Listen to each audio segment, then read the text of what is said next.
town of Sullivan's Island government is tackling a lot of issues, including preparing for the spring and summer seasons, traffic, and beach management.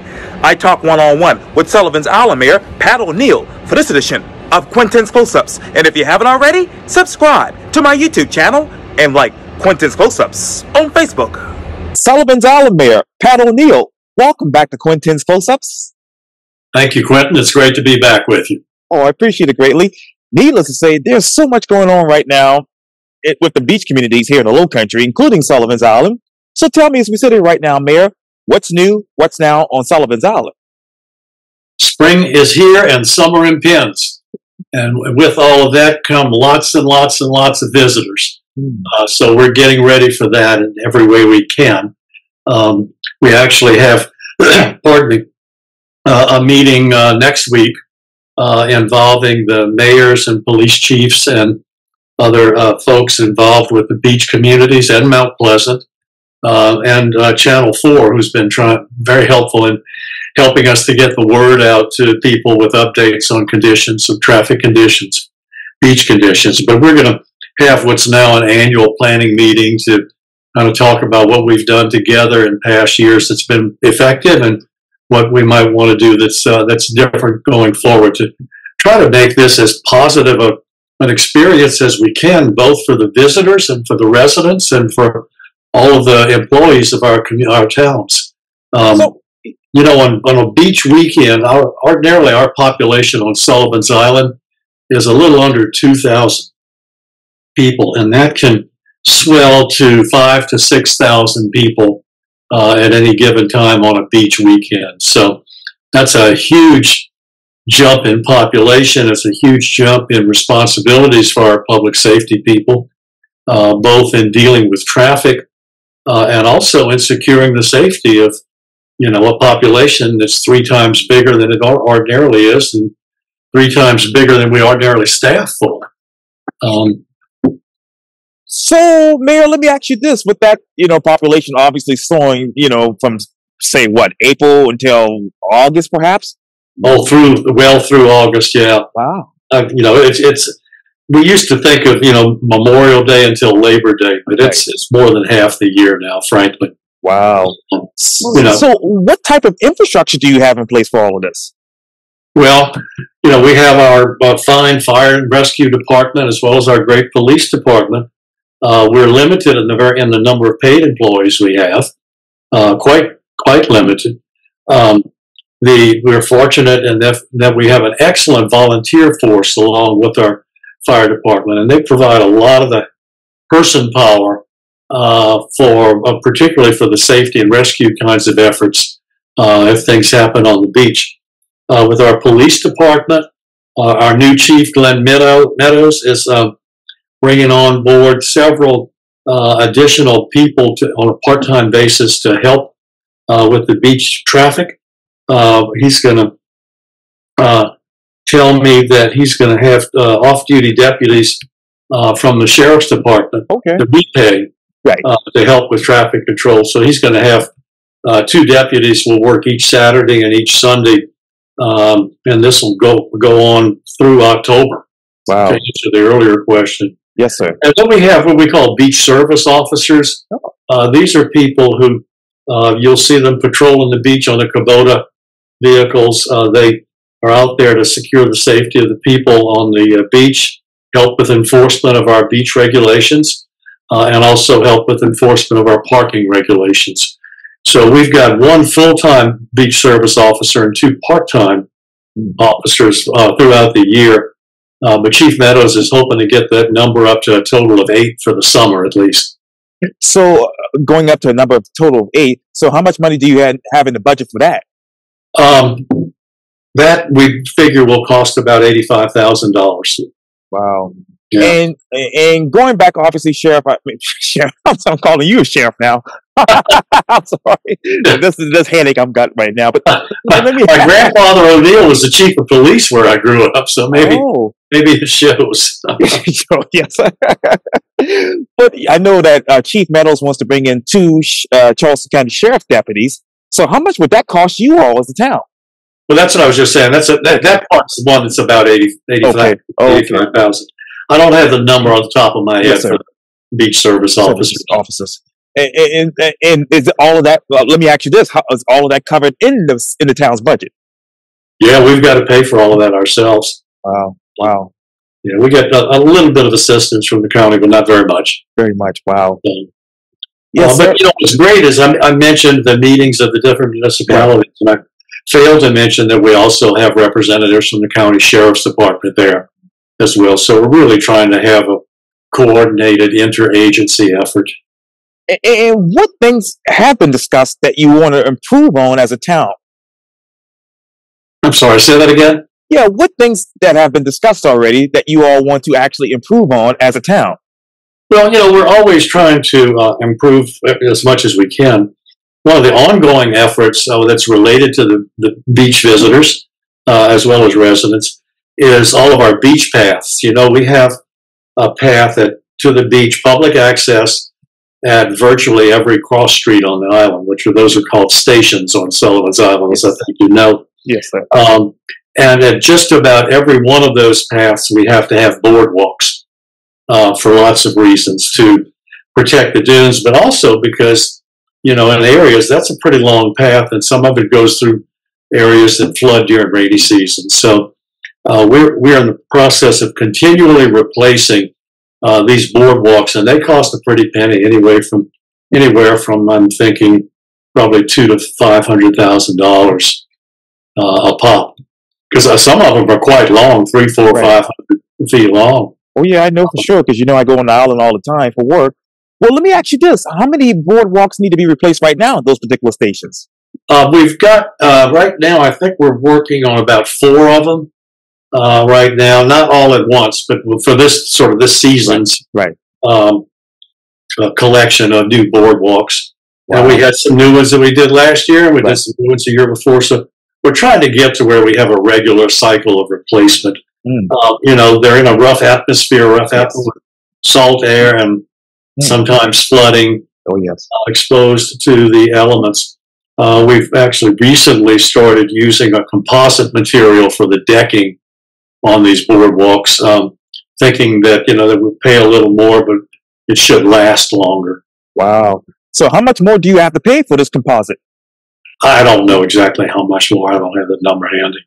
Now, speaking of numbers, well, let me ask you this. What would be the timetable for you all to replace these boardwalks and cycles, for instance?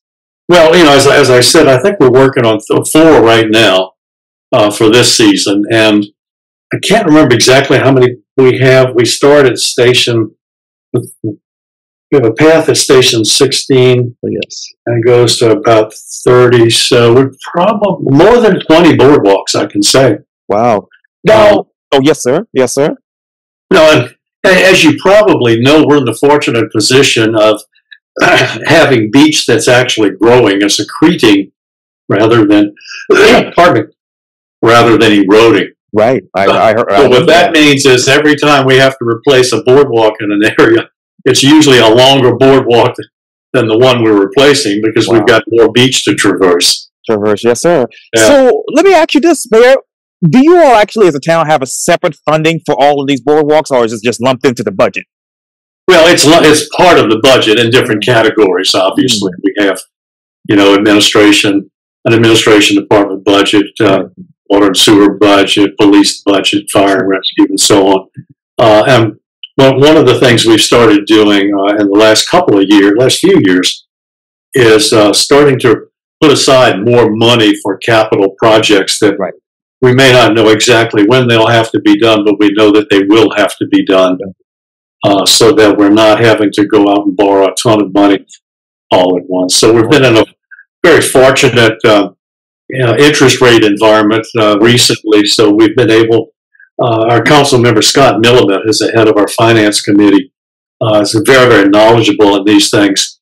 And he's been a great help in getting us to put aside more of our money and safe investment opportunities that are permitted by the state, but that are earning meaningful amounts of interest now.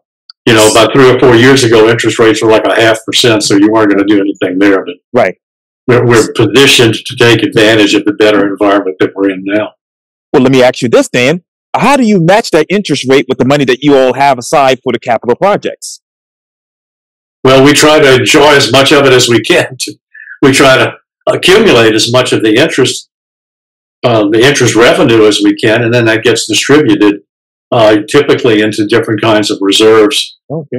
And we've also recently started categorizing certain areas of our reserves that we want to put aside for specific purposes. So. Okay, how many capital projects are in place right now, and how many capital projects are to be determined, say, for instance, for the next 3-4 years? Well, we've got a lot of stormwater projects that are in various stages, and some of them are just desired projects for which we're applying for grants. But we've had a number of grants awarded for different projects for stormwater, different specific areas on the island. And all of those, just about all of those, come with a match requirement for the town, right, which might be anywhere from 20 to 40 or more percent. But we've got a number of those underway now. And those are always very lengthy projects because, you've got to get some preliminary engineering to apply for the grant, then you've got to wait for the grant notice. And then if you do get the award, then the first step, of course, is the specific engineering, which always winds up costing quite a bit. Well, I mean, for those kinds of projects, maybe 20% of the cost goes into engineering, which obviously you have to have. Yeah, sir. But we've got some projects where the engineering is underway, some where we haven't awarded the engineering contracts yet, and others where we're hoping to get to where we can bid the actual construction. But I'm always cautioning our residents to have very realistic expectations about how quickly all this happens. Yeah, it's a lengthy timeline there. So let me ask you this: with those stormwater projects, how many engineering firms have been awarded for those particular projects? I don't know exactly right now.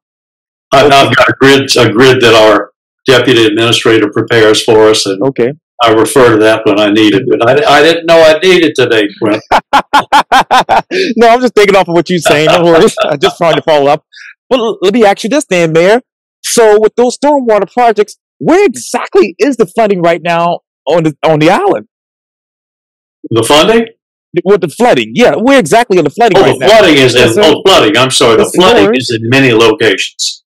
We're a very low-lying, flat barrier island. Yes. And when you think about it, the island was originally developed by the U.S. Army over the decades and decades that Fort Moultrie was active. And then when the fort was decommissioned, all of that property, for the most part, reverted to the state. The State Department of Transportation owns nearly all of our roads, and that includes the rights-of-way, and that includes whatever stormwater infrastructure there is, such as it is. And some of it goes back, 40 and 50 years. And what we now know is a lot of the pipes, when we have pipes, a lot of the pipes are undersized. They're not near big enough. A lot of the pipes have been clogged up with various things. There have been failures of some of the pipes where they just over time have, kind of crashed in on themselves.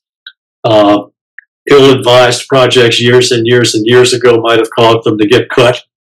And so all of the water that we have to drain, the stormwater, has to go from near the beach right to the marsh. We don't drain onto the beach. Right. So it's got to be able to, if you're on a front row street, your water needs to be able to get from your street a number of blocks back and ultimately discharge in the marsh. Mm. And when it gets to the marsh, those are called outfalls where the water comes out. And many of those are clogged up over time with silting, with bluff mud building up, so they don't drain. Some of them, as I said, are damaged. Mm. So it's like, how do you eat an elephant? Just one piece after another. And so we're going to be chewing on this elephant for a long time. But we've at least started. And again, I want to emphasize, the town is having to pick up the work on this and pick up a lot of the tab on it, even though it's really not our infrastructure. Wow. It's the DOT, but they don't have the funding to do anything with it either. Oh, so. Wow. Well, where exactly are these pipes being? Where exactly are these pipes damaged on the island? All over, in different places. I mean, like I said, there'll be Yes, sir. places where the pipe has just failed, and so the ground's kind of crashed into it or settled into it. And once that happens, you're not going to get water past that blockage. Hmm. And so it backs up into the Right. streets or ditches. And, you know, we're trying to get more help from the state DOT, at least with things like ditches, Right. to come out and send a crew to try to clean them out regularly. They, you know, over time get clogged up with things. You know, one problem is the mulch that people use more and more these days that washes in there. But then, you know, our guys will go out and investigate a blockage. And I think one time they found they found a volleyball blocking a pipe. That it just sort of, I guess, rolled in there and floated into the pipe and clogged it up. Wow. So it's, you know, it's an ongoing process. We do have some areas that are worse than others, unfortunately, but you know, we're doing what we can with it. So which ones are you taking care of first? We've got a list in there scattered in different areas of the island.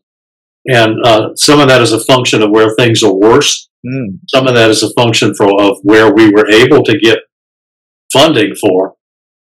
And you know, we have a survey site on our webpage. We invite people to report instances of flooding that they have.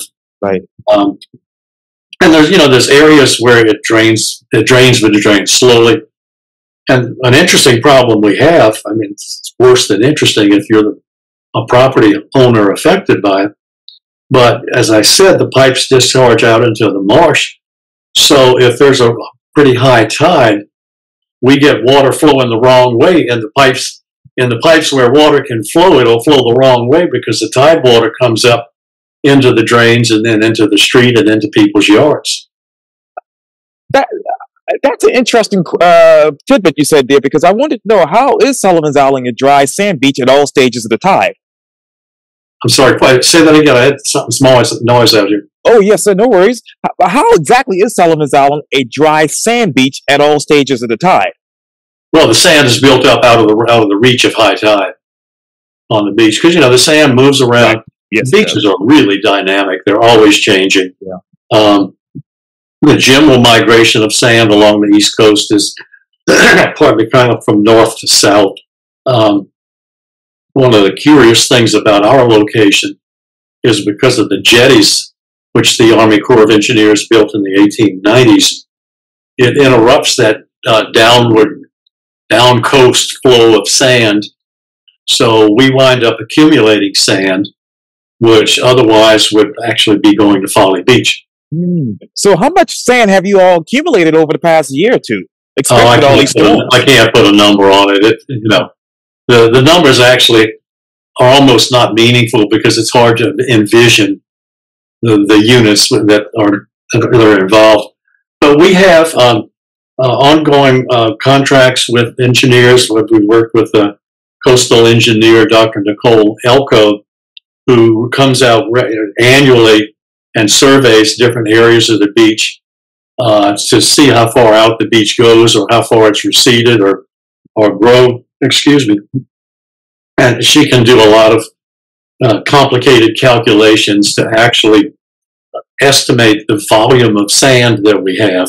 It winds up being a number the only way it's meaningful is if you know what last year's number was, which I don't know. So. Yeah, I know. I was going to ask that. But let me ask you this. What inventory will the town take of all structures located in the area seaward of the setback line? We don't have very many. I mean, if you're thinking of the situation on Isle of Palms that you've been reading about. Yes. Yeah, we don't have that many homes in that similar situation. We've got really a 2 or 3 block area of the beach near Breach Inlet. Oh, yes. Where we have a problem with erosion. And actually, very positive development, both for the Isle of Palms and for us, is through the efforts of including Dr. Nicole Elko and others working with the Army Corps of Engineers. They're going to be starting a sort of novel project here they're charged with contracting out the dredging of the intracoastal waterway because it silts up badly. And so on a regular basis, they have to hire dredging companies to dredge the channel in the waterway. And so when they're doing that, they've got to put the spoil somewhere. And there's some particular areas that people call them spoil sites. They've got another, they call them cells, I think, areas where the sand usually has been deposited over the years. And so what happens is those things fill up. And so the Army Corps is doing a new project where they're going to remove some of the sand that's already been deposited in some of those areas and pump it to the beaches of the Isle of Palms and Sullivan's Island. That's good. The area is relatively close to breach end. Well, yeah, I know. In our case, is certainly where we need it. Right. Right. But so we expect to. It's going to be a busy, noisy project for a couple of months, and the beach probably won't be much fun to go to just in those areas. So, what exactly would be the timeline for all of this? Well, they're working on getting the contract done right now, and the plan is that then they're going to. The Corps is contracting with their private contractor who's going to do the work. They're supposed to start initially with the Isle of Palms side, and then they'll come to us, and we'll be talking to that same contractor to see what our options are about getting the sand actually spread to areas where we really need it. They're not. The Army Corps is not going to send tractors out on our beach to make sure the sand gets distributed and graded very nicely. They will get it to where Mother Nature can probably do a lot of that, but we want to see what the options are about giving Mother Nature an assist with that. We may or may not be able to afford it, but we'll find out. So where do you need more sand right now on your beach? Closer to Breach Inlet primarily. Okay. And there's also an area a little on the harbor side of the fort where they've lost some beach of late. But those are the only two areas, really. I mean, I don't mean to minimize the problem. Right. We're fortunate, and when you look at other communities that have to re-nourish their entire beach on an ongoing basis. Yes, sir. And I want to ask you this. Obviously, this is another topic too. But what is the island's strategic plan to eliminate chronic, to actually preserve those beaches and from storms and obviously other issues? To preserve the beaches? Yes, sir. Well, I mean, largely the beaches, do what they're going to do. I don't mean to be flip about it, but we're not going to be out there other than this discrete project with the Corps I mentioned. But we're not out there with road graders and things like that. Again, because we're so fortunate that our beach is building up. Yes, it happens. And you were asking about the setback lines. Right. Well, one really important feature of our island is that the town actually owns all of the land. Really, almost all cases, the land seaward of the setback line. Some front row property owners have a setback line in their yard. But as more beach accumulates, that belongs to the town. Right. And all of that area was placed under conservation restrictions, with the Low Country Land Trust decades ago, which was a really, really visionary thing for them to do because it protected all of that new land from development. And so that's how we have an evolving maritime forest. Yes. Because the land is growing. And so, as it first starts to build up, you get little beach grasses, and then you get hedges, and then you get, larger shrubs, and then you start to get trees. And so the farthest inward is becoming a maritime forest. So we've not had development to intrude on the setback line. And what would be the conventional zoning and land use plan consistent for the area seaward of the setback line? Well, I mean, basically there's no development allowed, but those are state regulations primarily. But, in our protected land, the maritime forest, there's no development that can happen. So we don't have to, that's the restriction. No. Right, exactly right. And let me ask you this.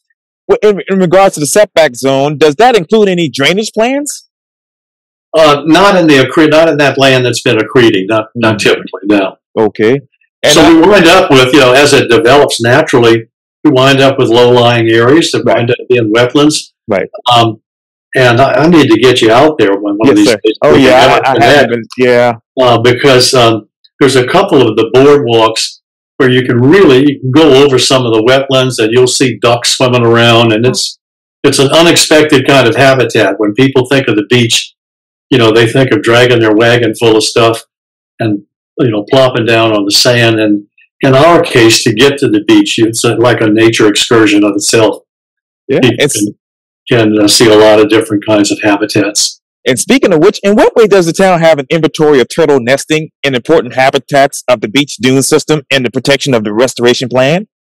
Well, the turtle nesting monitoring, we're very fortunate that we have the help of the turtle team, and I'm going to get their name, but Ms. Mary Pringle, right, I think is her name, and she and her team of volunteers do an excellent job during the nesting season of monitoring where they, find newly laid nests, and flagging them and protecting them so that people leave them alone. Sometimes they wind up having to relocate the eggs if there's severe erosion that's happening. So they sometimes need to move them elsewhere on the beach where they're more protected from being overwashed by the super high tides. And have they been able to do that lately? Yeah, they've done it throughout the season. I don't have the numbers on hand for how many nests they've counted on Sullivan's Island, but we're pretty popular with the turtles. Yes, absolutely, absolutely.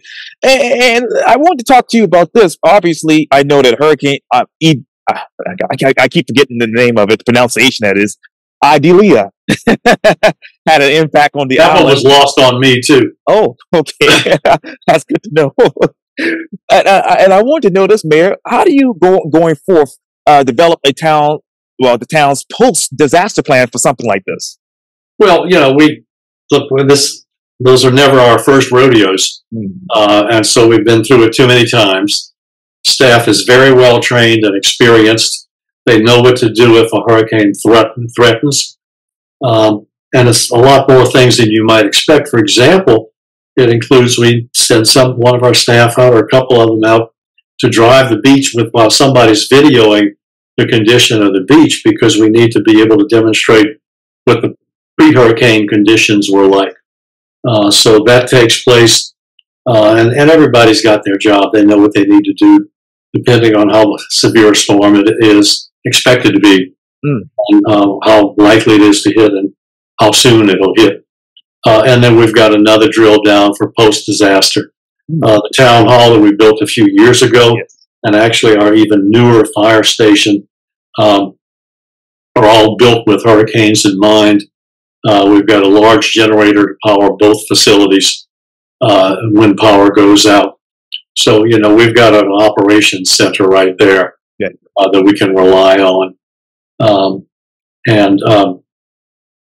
You get to the point where you have to hunker down, and then you come out and see what's going on. But we always have a large effort to communicate to residents so they know what's going on. Obviously, they can go to the Weather Channel for specifics, but we like to communicate what they need to know about conditions on the island. Absolutely. And what's expected. Right. And in that, obviously, post-disaster plan, Mayor, how many emergency building ordinances are in the books in regards to this plan? Well, the plan is not down so much in the form of ordinances as it is in operating procedures. And also, we're also regulated by what the state is doing and what the county's doing. Once these storms begin to be a threat, there's regularly scheduled often daily, calls that are actually inter-county calls with Berkeley, Charleston, and Dorchester counties that are led by the Charleston County Emergency Operations Center, so that all the municipalities and other large entities, the airport, for example, hospitals, call in. So everybody's getting the same information at the same time about what's expected. And it's also an opportunity for them to express to the county or state agencies what assistance we need. So that, that's part of what determines what we do as well. And it's a multi-level kind of process. Yeah, absolutely, absolutely. What short and long-term planning objectives that is would help you with the town's strategy to protect, preserve, restore, and enhance the beach and dune system? Well, again, the beaches take the brunt of it, no doubt about it. One of the values and virtues of all that accreted land that's not developed, is that's a barrier between the inhabited part of the island and the ocean. If you think about it, the houses are protected to a significant extent by all of that, several blocks deep of trees and bushes and all kind of other vegetation, which does a couple of things. It's not going to stop the tide from coming up, but it can mitigate the velocity of the water that comes in with the storm surge. And that's what does a lot of the damage. So it helps to protect us from that and from things that might get blown up on the beach. We not only had I can't say it either. Adelia. Yes. But we had on a very unexpected December 17th super tide, right, which actually produced about as much flotsam on the beach as the Idalia did. And I forget the number, but we had to pay to remove a lot of debris off of the beach and then get it sent to the landfill. And we had as much to do after the December flood as we did after that hurricane. Yes, sir. Well, Mayor, let me reset. And obviously, I have to talk to you about the obvious, the big elephant in the room, and that is you have a new police chief there on the town, Sullivan's Island. Yeah. And I want to get to him in just a second. But obviously, this is coming from the Post and Courier. Town Council accepted the former police chief, Chris Griffin's resignation from the police department on February 20th. And according to the Post and Courier, the council approved a $10,000 payout for the former police chief. And after the council members heard from legal counsel prior to accepting the resignation in executive session regarding the investigation of a complaint against Griffin, they returned with obviously the vote to accept his resignation. Let me ask you this. Why did you all, as a town, pay this guy $10,000 to go away? You put the question more directly than a lot of people do, but I certainly understand it. But, when you get into these kinds of matters, you want to protect the town as well as you can. And so this is a way of closing the door on that situation so that we wouldn't wind up having any blowback that required us to spend a whole lot more money on attorneys. So that was the responsible thing to do. Now, how much money did you all spend initially on this? I don't have a dollar amount on that. We have to retain an employment attorney for all of these kinds of things. Every business does, and every governmental agency does have to have access to an employment attorney, right? To make sure that we're protecting the town and handling things fairly and being fair to the employees as well. What were the disruptions to the town operations as a result of him being a police chief for your town? We got distracted with some complaints and had to have an investigation, obviously. But, beyond that, there's not a whole lot to say about it. Right. Did you all ask him to resign, or did he resign voluntarily? He tendered his resignation, which we accepted. Now, how many lawsuits were this town going to face if you kept him on the payroll? Well, we're more worried about the ones that we've already dealt with, and those have been dealt with. Okay. And that was primarily one, maybe two. But, when you have this kind of a separation, anybody will tell you, whether they're running a government or a business or a not-for-profit, that, anybody can file a suit for anything. And you need to weigh the likely cost of that versus a sort of preemptive, preventative kind of agreement. So we arrived at that kind of an agreement here, and I think it was in the best interest of the town by far. Did you all give him a job performance prior to him resigning? I can't answer that. I don't know. Okay. We certainly had an investigation into the recent complaints, Yes. and that's what we had to follow the book by that. Yes, sir. And make certain that anybody who thought they had a complaint, other employees, that we were taking that complaint very serious. How many employees were there who complained about him? I think what's been reported is 1, 2, 3, or 4, maybe separate instances. But we interviewed, our HR person interviewed each of them, and then typed out her report of the interview, got it reviewed by each complainant and signed by them. And then she and I met with former Chief Griffin to go over and hear his side of it. And then he chose to tender his resignation, which, as I said, we accepted. And quickly, Mayor, in 20 seconds, what do you expect from the new police chief in 20 seconds? Oh, I'm going to take more than 20 seconds for that. I got less than a second, less than a minute. Okay, there goes Zoom. Yeah. We used it all up trying to pronounce ideally. Right. Chief Meadows is a very, very talented and extremely well-qualified professional. I would encourage you to set up an interview with him. I will. I think you'll really be impressed by his breadth of experience. He's an absolute leader. We met with the police department shortly after he assumed the helm, and morale is very good that he is now leading that department. So we're in good shape there. Sullivan's Island Mayor Pat O'Neill, thank you for your time on Quintin's Close-Ups. Thank you, Quintin. Good to be with you as always. Likewise.